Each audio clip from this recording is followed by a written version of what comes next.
Oui, parce que tout peuple a une histoire. Ce peuple élevé, dont est issue la communauté paix, a aussi son histoire. Donc c'est ça qui nous a poussé à retracer l'histoire du peuple paix, depuis Moitien, jusque dans cette contrée aujourd'hui appelée paix.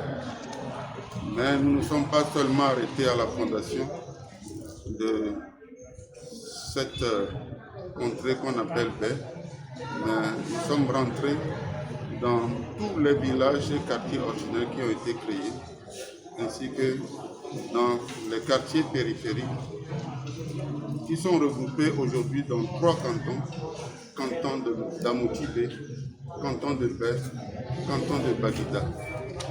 Et en lisant le document, vous verrez que le document comporte 5 parties. En dehors de la partie introductive, nous aurons la géolocalisation des baies, comment les baies sont situées, comment c'est organisé au niveau associatif et comment avec la décentralisation, ce peuplement baie est compris et serré dans 5 communes.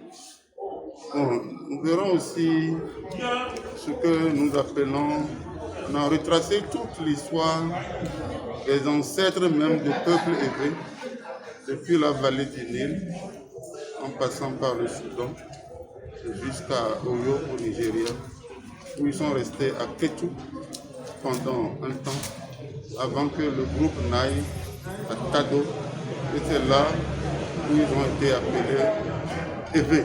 Et de Tado, ils sont partis à Moitié, et de Moitié, avec l'histoire que vous connaissez, à la fin du XVIe siècle, au début du XVIIe siècle, la vague, l'exode des Hébreux ont commencé et nous sommes venus ici autour de l'an 1630, c'est-à-dire au début du 7e siècle.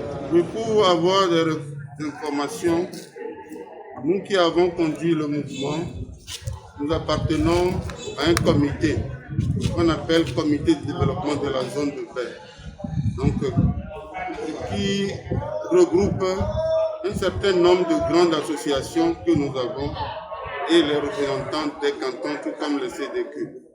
Donc nous avons travaillé d'une manière participative. Avant de commencer, nous avons saisi tous les chefs quartiers concernés. C'est plus d'une 70, les quartiers originaux et puis les quartiers périphériques.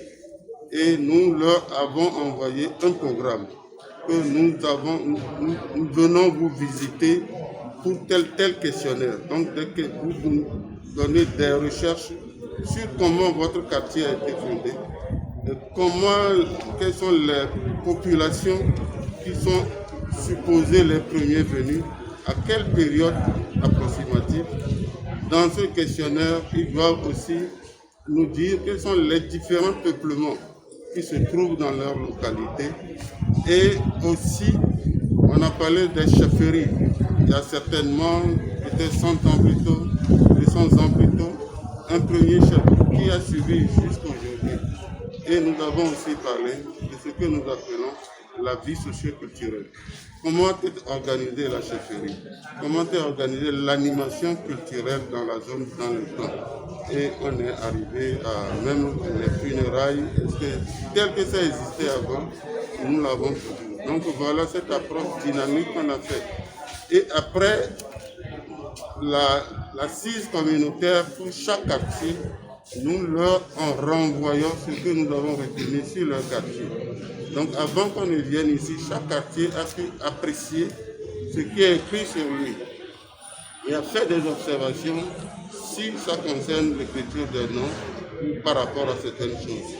Donc le président atelier de validation vise seulement à présenter l'ensemble du document aux gens et à recueillir leur appréciation par rapport au recoupement qui ont été faits, par rapport aussi, disons, au brassage que nous avions mis pour qu'en une demi-journée, nous puissions passer à l'impression du document. Merci, monsieur. Je vous remercie.